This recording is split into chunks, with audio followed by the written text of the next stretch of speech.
Hey, Summerhill Cinema 700 here with a movie-Blu-ray review of the 1981 film. I think it's 81, The Dorm That Dripped Blood. Now, I got this Blu-ray quite a while ago and hadn't watched it till just several days ago now. And I'm not going to go into crazy great detail about this one as I do in some movies because I've been writing down notes lately about movies to help myself remember, but I'm not going to go into crazy great detail about this one just to try to make the review not as long. But basically, what this movie's about is I guess there's this college dormitory, is what it is, and it's shutting down for the winter, for Christmas or whatever, so everyone's leaving and on Christmas vacation or whatnot. So we have this group of people that are seeing basically and watching the dorm. And long story short, their weird stuff starts to happen. Their food on the table starts to like get smashed up and it's messed up all around the place. And in total, we have four characters staying. We have two women and two men. The main character here is Joanne, I guess it is, and basically her boyfriend's going off on this ski trip. So it's just her and then these three other people watching the dorm. And while they're watching it, there's like this really creepy guy that's like hanging around the place, and he's like this homeless dude with like crazy wacky hair, like myself, and but he's just hanging around the place and acting really strange. So we get an idea that he is the killer. Um, Actually, at the start of this movie, an interesting scene, we see this guy, this random character. He's panicking. This is literally like the opening scene. He's like this guy panicking, running through the bushes, and then you see his hand get sliced, and it's like you just see his hand like that, and you see like the knife go up and slice right here. It's really gross, pretty good, pretty well done effect. But anyways, moving on. So they're watching this dorm. Weird stuff starts to happen. They're hearing noises and stuff. Oh, and I should also, before I keep going on about that, it should be noted that this one character, I can't remember this actress's name.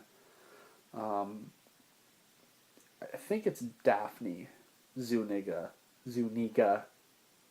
I can't pronounce her last name, but um, there she is there.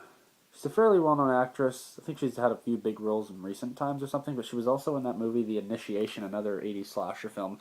So she plays a small role in that, and but she gets killed off pretty close to the start of the film.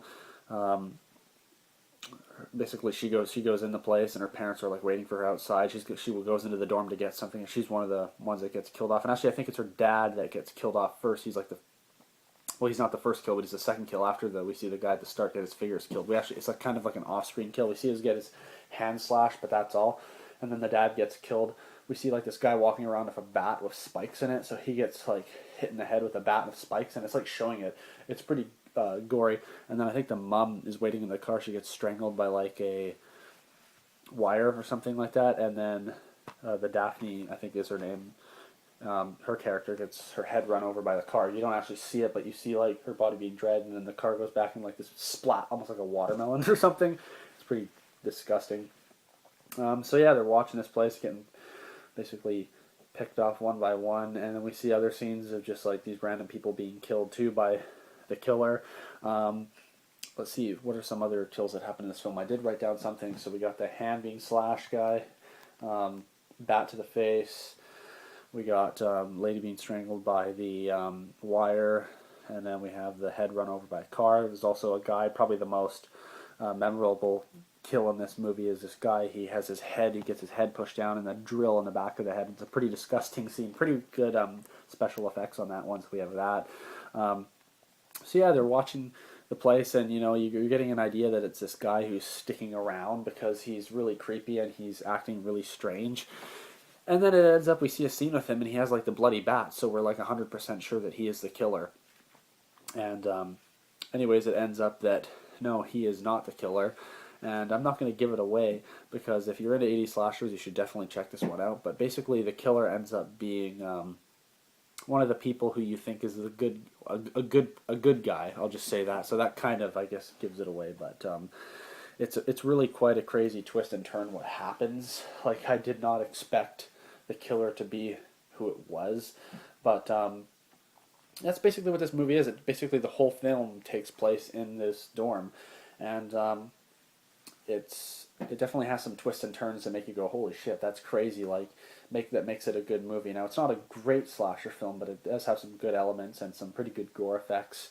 There are some other kills that are in this film that I didn't mention, but nothing that really stuck out that greatly to me. But another thing that I noticed in slasher movies, it's always good that when they show like the bodies of people like after they've been dead or whatever, the effects on that, like just showing someone like in these slasher movies, the person always walks around and then they like open the door and they find all the bodies at like the same time, and this one had that kind of those good special effects on the like the was the dummy corpses or whatever they use in this film. They looked pretty good, so the special effects were pretty good. Not great. I've definitely seen way better, but I've seen way worse as well. So pretty good special effects in this. But yeah, like I said, I mean, there's not much else you can say. It takes place in this dorm, and like I said, it has a twist ending, and it's one of those movies that's almost kind of like Blood Rage, where at the end it's just like, holy shit, that's crazy. It's like basically the person who is guilty makes another person look guilty, and then they end up getting away with it. And then, yeah, it's just the ending of this movie is definitely worth seeing. I'm not going to give it away, but it's crazy, it's disturbing, it's messed up, and it's definitely a fun movie. If you're into 80s slashers, then you definitely want to pick this up, or just horror in general. You probably have a good time with this one. The music was pretty good too. It almost had a Psycho feel to it. Like I think one of the main themes is just like this ant, want, dan, dan, dan, kind of like Psycho. But I think I covered most of it, without spoiling too much. But some of these 80s slashers, when they just take place in one location, there's not a whole ton that you can go on about. Comparing this to like the last slasher movie, the last movie review that I actually did, which was another 80s slasher film, Night School. The thing I liked about Night School is it had a more open feel to it.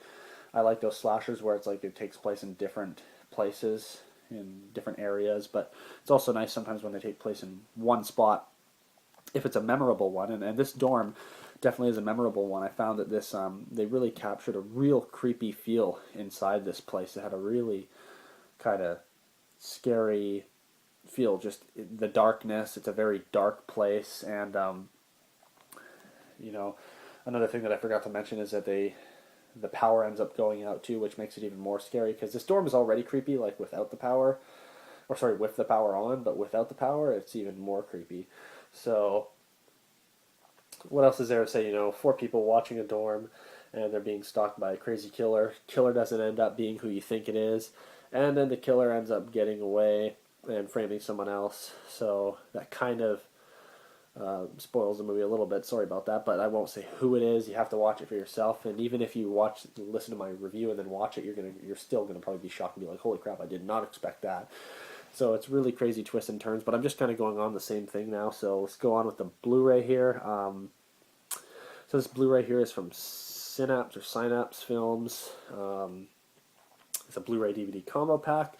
Special features: we get audio commentary featuring directors Jeffrey Obro and Stephen Carpenter, interviews with composer Christopher Young and makeup effects creator Matthew Mungle, isolated music track, original theatrical trailers, reversible cover with alternative artwork. So yeah, this film had a few different names. It was The Dorm That Dripped Blood, Death Dorm, and Pranks.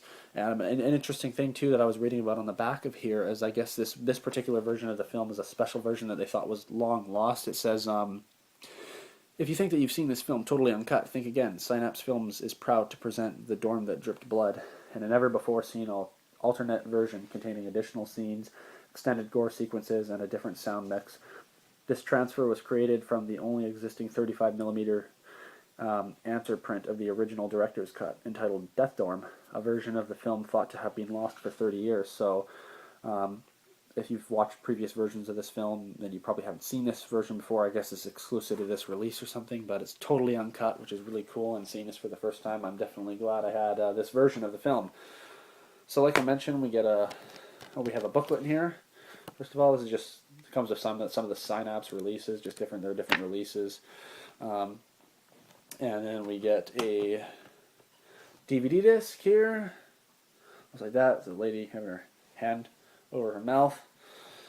And then we get the Blu-ray disc, which has the guy with the drill in the back of the head. And again, that is a really well done scene. Really just like ugh, kind of gross, you know, but well done. And then we have this reversible artwork, the Pranks artwork. I don't know if you can see that. I'll take it out so you can see it a little bit better. But this reversible artwork here, Pranks, which is cool as well, has like the spiked baseball bat. And what does it say? Pranks. Uncensored director's cut. So yeah, so you get the Blu-ray DVD combo pack, and you get a decent amount of special features. Deal with that after. But yeah, it's it's a pretty fun 80s slasher movie. Same with kind of Night School.